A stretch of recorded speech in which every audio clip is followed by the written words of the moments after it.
Šiandien ekrane matysit nepilną mane, tačiau daugiau gamtos.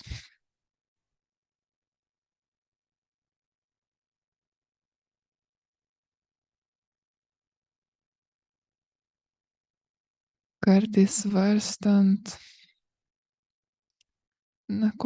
kokią gi vietą žmogus gali užimti pasaulį,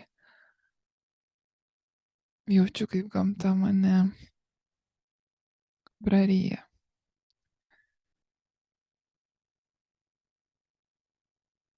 Esu tik tiek reikšminga, kiek gamtai netrukdomai leidžiu gyvuoti. Lygiai tiek pat galiu jai tapti žalinga,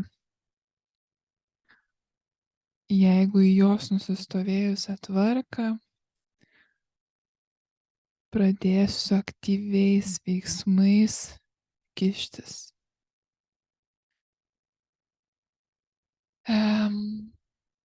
Ir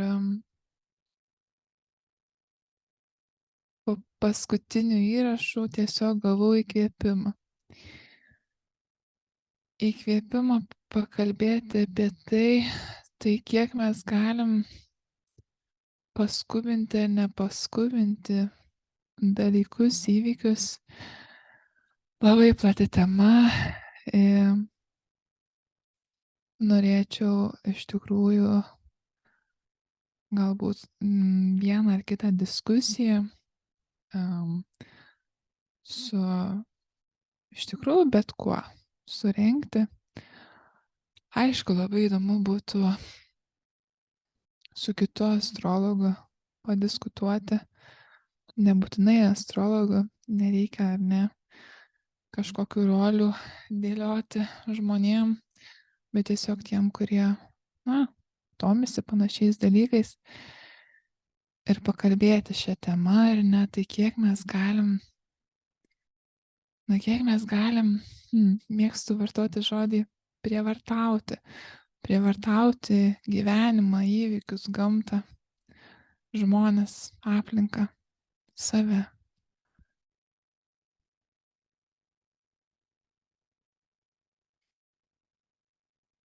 Astrologiniam pasaulyje vyksta tokia nematoma, nerašyta kova. Ir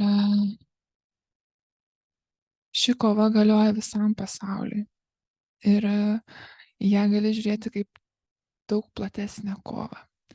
Tai kova tarp modernizmo, tarp visų modernių svarbių taisyklių ir kova tarp tradicijos. Moderniajam pasaulyje, jeigu imsim siaurą kryptį, kaip kad dalinimasi kažkokio visatos tinklo žiniomis ir patirtimi ir savo įžvalgom, tai moderniajam pasaulyje viskas labai virsta į psichologinį žmogaus pasaulio studijavimą.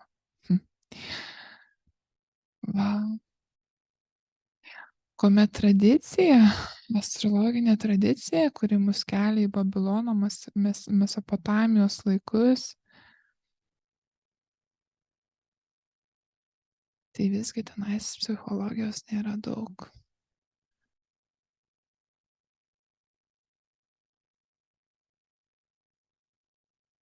Į žmogų žiūrima buvo visai kitaip. Tarytum gimimo momentas leidžia žmogui įeiti į kažkokią kvantinę realybę, kaip mes ją pavadinsim, tam tikrą vieną ir vienintelį gimimo akimirką, susidarius energetinį pjūvį.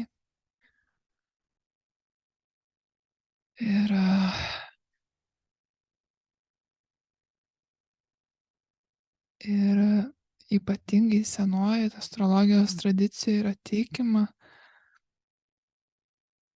ir neretai matoma, kad būtent šis energetinis pjūvis tarytum žmogų pro duris įleido į jo gyvenimą.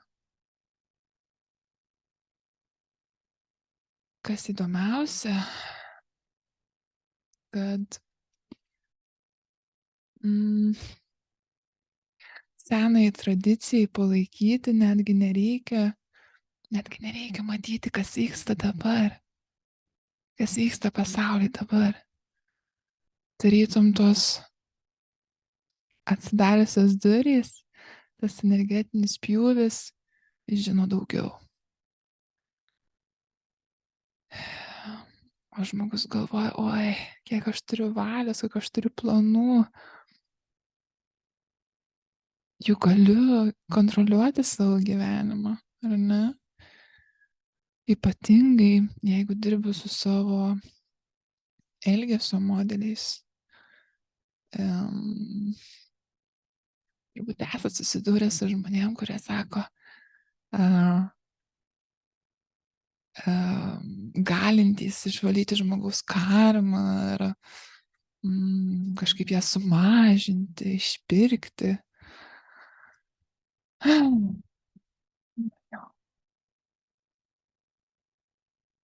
Va.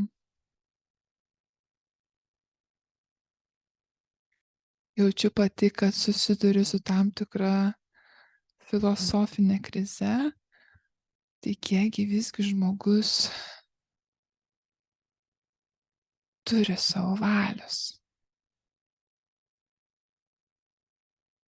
Tam likimo ir laisvos valios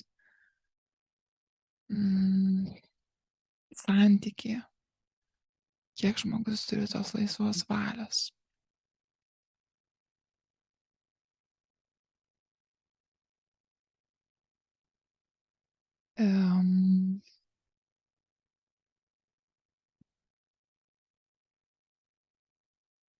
Ir dalykai ateina savo laiku. Sakykime, žmogus gali būti ypatingai dvasingas, užsiimti savo dvasiniam praktikom, nuolatos, reguliariai. Ar tai būtų sporto praktikos, nemankštintis, daryti, eiti. Arba žmogus gali būti labai atviras ir eiti į begalės praktikų, ar ne? O ypač šiais laikais labai padaugėjo ir palengvėjo prieinamumas įvairių dvasinių praktikų ar įvairių kažkokių kitokių praktikų. Neturi jos būti dvasinės, tiesiog praktikos žmogui, veiklo žmogui. Ir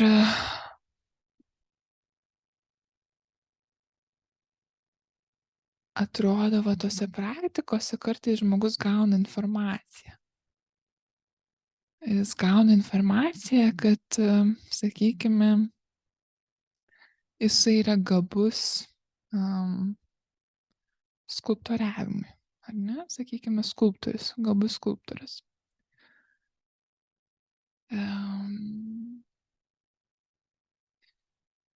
Ir žmogus žino, ne, jisai gavo informaciją, jisai priėmė, iš tikrųjų mėgsta drožinėti nuo vaikystės, skulptoriauti, jaučia, ne, kad tas rankų darbas pas jį ypatingai unikalus, kruopštus ir, sakykime, nuo mažens jis gauna pagyrimų ar nuo paauglystės, ar ne, ir tai yra kiekvienos dienos kažkoks tais užsiėmimas.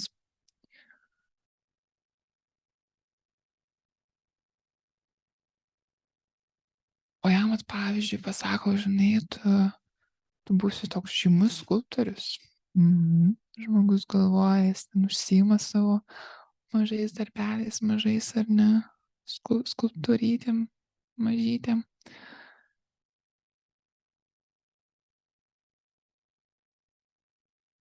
Ir tos žinios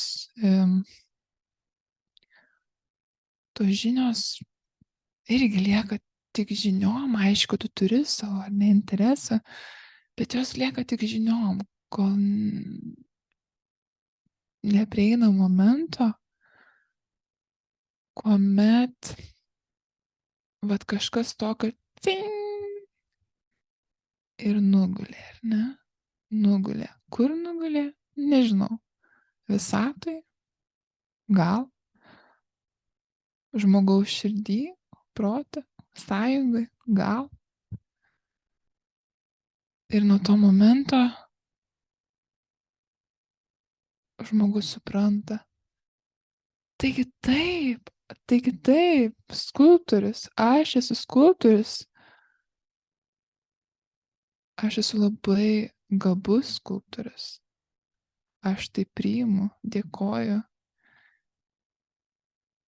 Ir nuo to momento jo veikla pereina visai kitą lygmenį. Iki tol jis tik žaidė, ar ne? Jis tik žaidė, nesuprasdamas, kiek svarbus pasauliui gali būti jo talentas.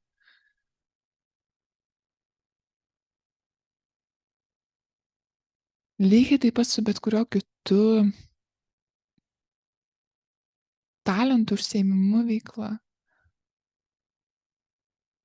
Iki momento to dzing,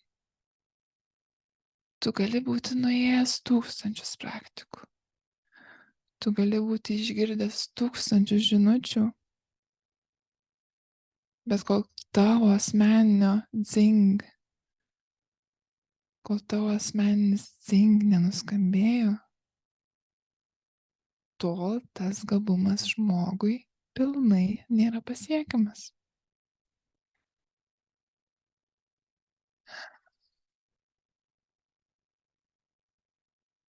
Tai kaip tą vidinį balsą išgirsti. Prisimenu iki šiol įstrigęs mielos draugės Simonos pavyzdys apie svogūną. Ne visai pamenu, koks ten buvo kontekstas, bet įsivaizduokim, kad žmogus yra tas svogūnas, ar ne? Ir vat, jis pirmiausiai turi, tą kūną, tą išorinį elgesio modelį pažinti, tam, kad išsigryninti tas savybės, kurios jam gali padėti prieiti prie tų vidinių resursų, ar ne, kurias kaip svogūną nulupti ir tiesiog išmesti į šiukšlių dėžę, ar ne, o kurios tos svogūno sluoksnius galbūt palikti, ar ne, ir tausoti, arba kurių dar vis nenulupti, nes tu dar nesi pajėgus, ar ne, tų svogūno lukšto sluoksnių nulupti, ir jos reikia dar valgyti, ar ne, reikia poliruoti, kažkaip blizginti, dirbti dar vis su tais sluoksniais. O tas šerdis, tai tas vidinis aš, tas svogūno šerdis.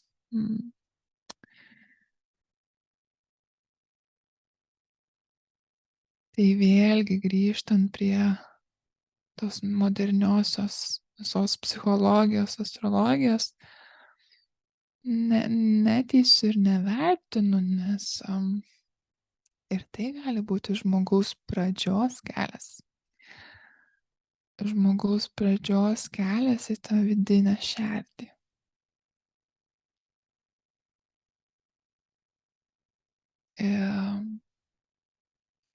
Kartais pagalvoju, kad galbūt ir pasaulyje tiek depresijų nebūtų, jeigu žmogus žinotų, o kas galimai po tais visais svogūno lukštais slepiasi, matytų kažkokią motyvaciją, tikslą, kad žmogų prilaikytų žemėje, nors ir tvanas, ar ne?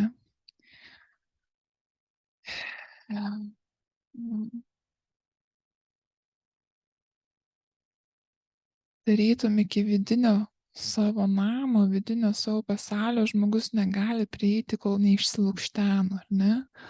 Kol pilnai neišsilukšteno savęs, kaip išorinės manifestacijos pasaulyje, ar ne? Ką tu darai su savo laiku, ką tu darai su savo kūnu, ar ne? Kaip tu išnaudoji savo kūno, kalbos, klausos, visų, ar ne, lytėjimo, sensorikos dalykų, kam tu naudoji laiką, kam tu naudoji visą tai.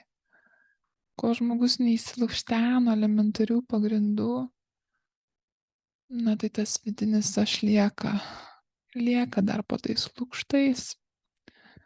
Va. O kartais būna, kad žmogus galvoja, o aš jau tą vidinį aš radau. Galbūt tai dar tik vienas ar kitas svogūno sluoksnis. Tai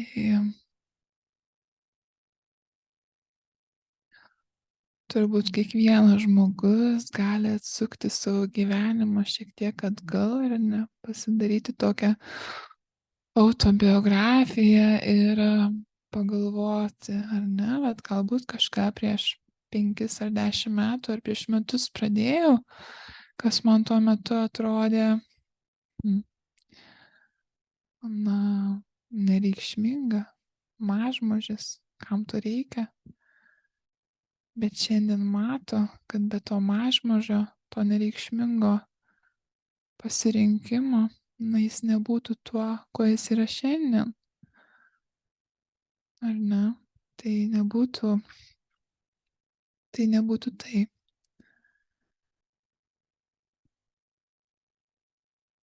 Gražios dienos ir linkiu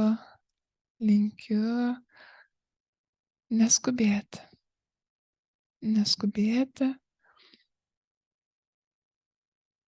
nes kiekvienas tas ar nekalbėtas svogūno lukšto sluoksnis, jis turi savo laiko amplitudę. Ir kiekvienam jam reikia to laiko. Ir jeigu jau matai savo stiprybę, ar ne, tai labai gerai. Bet kad ją paimti ir panaudoti, gali būti, kad reikės laiko. Ir kiekvienas tavo žingsnis yra svarbus.